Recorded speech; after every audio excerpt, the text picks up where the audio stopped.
Welcome to the deep dive. You guys really piled on the reading this time, huh? Surveillance in healthcare. We've got historical stuff, best practices, and even a peek into AI and what it could mean for the future. Yeah, there's a lot to unpack here. But you know me, I always start with the history. Yeah. And this APIC textbook chapter, it's like the Bible of infection control. Definitely a foundational text. It lays out all the core principles. Oh, okay, so I went straight to the historical section, Ignaz Semmelweis in the 1840s. Oh, yeah?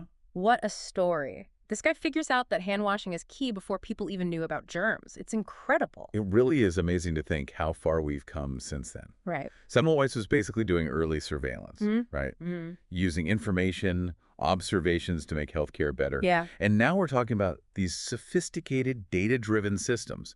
But before we get ahead of ourselves, let's step back for a sec. Okay. What exactly is surveillance in a healthcare setting?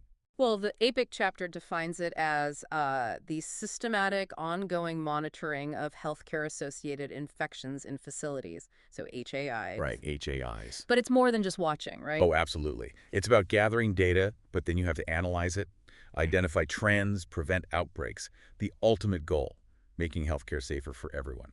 Okay, so kind of like a detective, always on the lookout. Exactly. Constantly searching for clues to solve a mystery. And in this case, the mystery is, how do we stop infections? I like that. Okay, walk me through how a surveillance program works in a hospital then. All right, so let's say a hospital's dealing with a sudden spike in surgical site infections. Okay. A good surveillance program would be like a safety net with multiple layers. First, they have to figure out the scope. Scope. Yeah. Is this a problem across the whole hospital or just specific departments like surgery? Got it. So that's deciding between facility-wide surveillance or targeted surveillance. So facility-wide would be casting a wide net. Yeah. Trying to catch anything suspicious. And targeted is zeroing in on a high-risk area. Exactly. Then they define the who and the what. The specific population and the event they're tracking, in this case, the surgical site infections. Plus SSIs. Right, SSIs. Okay, but how do they know for sure if something is actually an SSI? Isn't that kind of subjective? That's why you have to have clear case definitions. Uh-huh. It's like a super detailed checklist to determine if a patient meets the criteria for a specific infection. Everyone needs to be using the same criteria. Oh, so consistency is key, making sure the data is solid. Precisely. And it ensures what we call inter-rater reliability, Oh, okay. meaning that different people looking at the same case should arrive at the same conclusion. They're all on the same page, I get it. So they're gathering all this data, but where does it all come from? Well, traditionally it's come from sources like medical records, lab results, pharmacy records. But as technology evolves, we're seeing more and more automated systems being used. Right, because those systems can analyze huge amounts of data from all sorts of places. That's where things get really cool. Exactly. Imagine a system that not only tracks those infections, as they happen, but can also analyze vital signs. Look at medications, even imaging data, to spot those subtle patterns that might point to a new problem. That's wild. So what kind of systems are we talking about specifically? Well, there are a lot of different platforms out there, each with its own pros and cons. Some are designed for very specific infections, while others are more broad. Some systems can analyze demographics, comorbidities, Okay. even environmental factors. Interesting. So it's not just tracking cases, it's like understanding the whole context. Exactly, getting to the root of the problem. And these systems are getting more sophisticated all the time. We're even starting to see artificial intelligence being incorporated. Everyone's talking about AI these days. What does it actually look like in healthcare surveillance? Well, let's think back to those surgical site infections. Uh-huh. AI algorithms could analyze images of those surgical sites and maybe pick up on super subtle signs of infection that a person might miss. They can also analyze massive amounts of data to identify which patients might be at higher risk. So it's like an extra set of eyes, but way more powerful. Yeah, constantly scanning for those potential issues. That's incredible. And as AI technology gets even better, it's going to become even more powerful in helping to prevent infections, ultimately improve patient safety. This is all fascinating, but I have to ask, how does this all impact the average person just sitting in a hospital bed? What's the takeaway for our listeners? That's the big question, right? It's not just about collecting data. It's about using that data to make real changes that improve patient care. Early detection, targeted interventions, helping healthcare providers make better decisions, all thanks to surveillance programs. It's like a safety net working behind the scenes that most people don't even realize is there. Exactly. And it's not just about protecting individuals. These programs also help prevent the spread of those antibiotic-resistant organisms, the superbugs.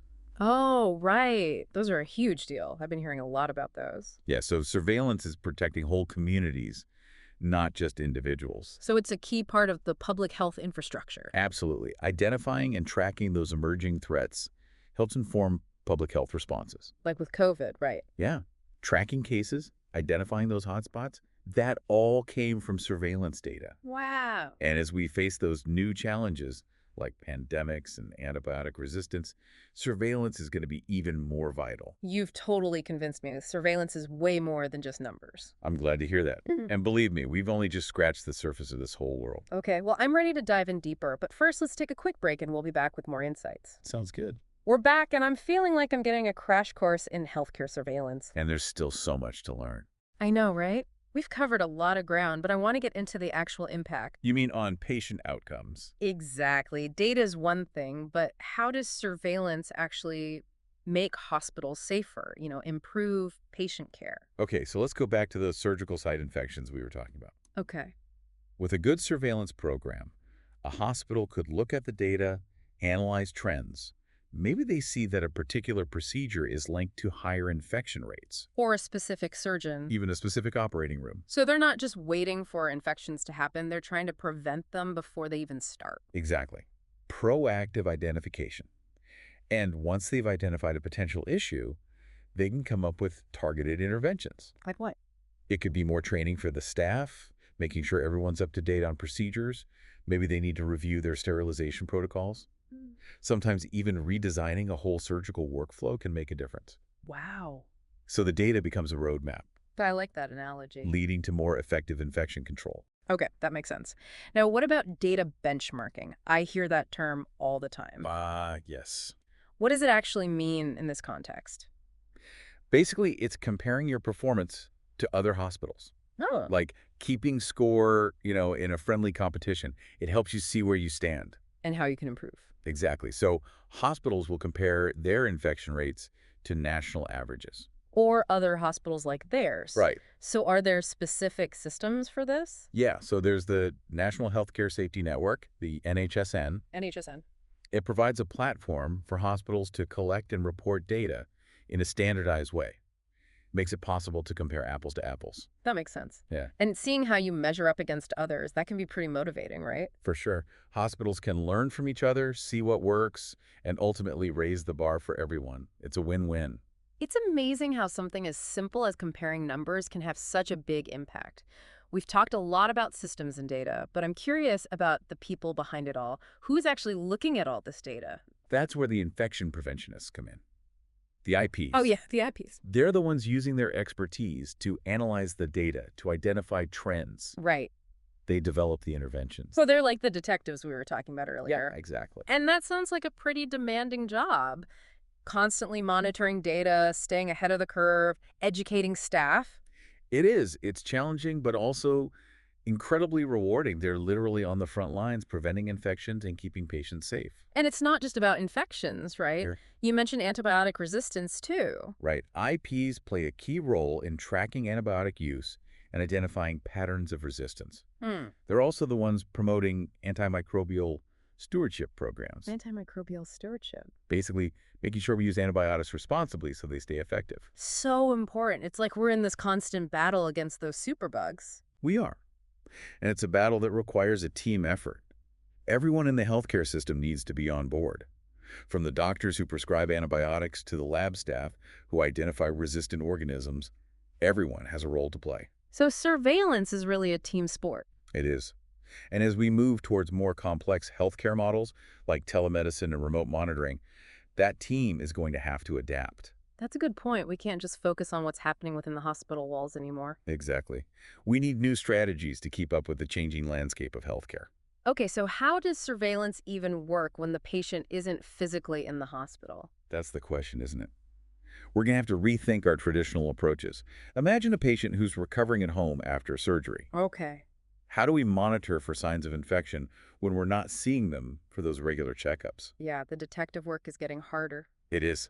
So we need new tools, Like what? wearable sensors that track vital signs and send that data back to the healthcare team in real time, or algorithms that analyze symptoms and flag any potential problems.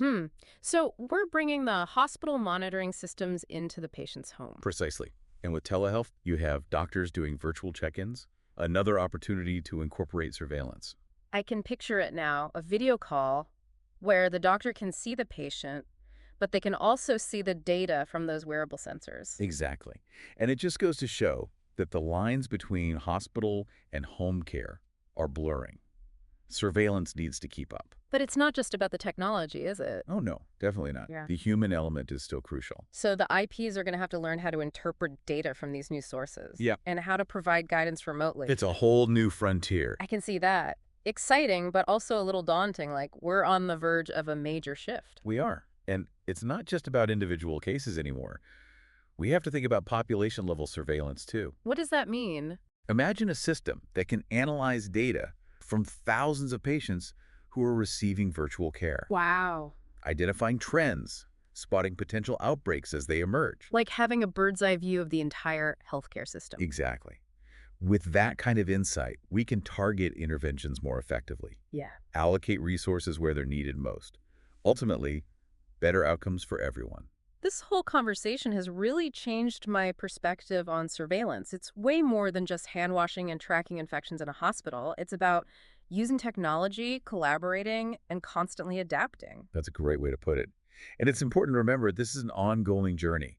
The field is always evolving, always pushing those boundaries. Always looking for new ways to protect patients. Exactly. It's inspiring to think about all the possibilities and all the people working behind the scenes to make it happen. They are the unsung heroes, using their passion to make a real difference. So, for all our listeners out there, I hope this deep dive has sparked your curiosity about healthcare surveillance. It's a vital field, and the more we understand, the better we can advocate for our own health and the well-being of our communities. I agree. That's your deep dive for today. Until next time, stay curious. We're back, and wow, this deep dive has really been something else. I'm seeing healthcare surveillance in a whole new light. It's definitely a dynamic field, always changing. And we were just talking about how it's all shifting even more with things like telemedicine and remote patient monitoring. So how does surveillance work when a patient's not even in the hospital? Yeah, that's a big question, isn't it? It's challenging us to think differently about surveillance. I mean, imagine a patient recovering from surgery at home. Okay. How do you keep tabs on them? How do we know if there's an infection developing or if there are complications when we're not seeing them in person? It's like the detective work is getting way harder. Right. Yeah, it's a whole new ball game. We Right. can't rely on those visual cues anymore like we used to. So we need to come up with new tools and strategies. What kind of tools? Well, think about wearable sensors that can track things like vital signs, Okay. and they can send that data back to the healthcare team instantly, in real time. Yeah. Or you could have smart algorithms that analyze the symptoms a patient reports Yeah. and can flag any potential problems. So we're basically taking all those hospital monitoring systems and bringing them into people's homes. Exactly. And then you've got telehealth platforms where doctors are doing those virtual check-ins. Right. That's another perfect opportunity to build in some surveillance elements. It's like a futuristic house call, right? The doctor can see the patient on video, but they can also see all that data coming in from the sensors. I like that. It shows how the lines are really blurring between the hospital and home, and surveillance has to evolve along with it. But it's not all about the technology, is it? You still need that human touch. Oh, for sure. Infection preventionists, the IPs, they're going to need to develop new skills. They have to be able to look at this new kind of data, Right. figure out what it means, and be able to give advice remotely. It's a whole new area of expertise. It's exciting for sure, but it also feels kind of daunting. Like we're standing at the edge of this huge shift in healthcare. I agree. And it's not just about individual cases anymore either. We need to start thinking about population-level surveillance in this new world. Population level, what do you mean? Well, imagine a system that can analyze data from like thousands of patients who are all receiving virtual care. Okay. That system could identify trends, spot potential outbreaks in real time. Wow. That's pretty amazing. It's like a bird's eye view of everything that's going on. Exactly. Yeah. And with that kind of big picture view, you could target interventions more effectively Yeah. and make sure that resources are going where they're most needed. Yeah. Ultimately, you're aiming for better outcomes for everyone. This has been such an eye-opening conversation. I came into this thinking surveillance was all about hand washing and infection tracking in hospitals, but it's so much bigger than that. Yeah, it really is. It's about technology and teamwork. It's about adapting to the changing needs of patients and communities. Well said. It's an ongoing journey, and we're all learning as we go.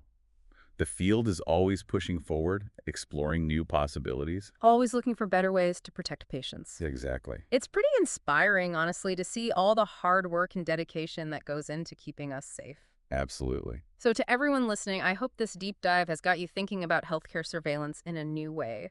It affects all of us, and the more we know about it, the better we can advocate for ourselves and for our communities. That's it for our deep dive today. Until next time, stay curious.